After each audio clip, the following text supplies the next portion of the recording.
U našoj ordinaciji radimo sa dve velike grupe lasera. To su neablativni i ablativni laseri. Glavna prednost neablativnih jeste što ne oštećuju površinu kože i oni se mogu raditi tokom cele godine, bez ikakvog perioda oporavka su.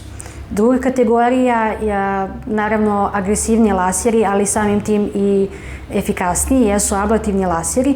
U toj kategoriji najčešće se koristi CO2 laser sa periodom oporavka oko 7 dana.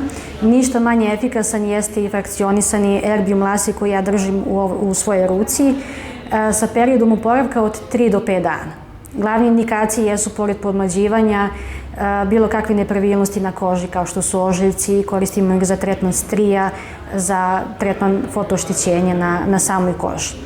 Ako želite da se brže oporavite u odnosu na CO2 laser, svakako moja preporuka jeste erbium laser. Još jedna bitna stvar jeste da su ovo laseri koji se rade isključivo u zimskom periodu, tako da njihova sezona jeste od oktobra do kraja marta.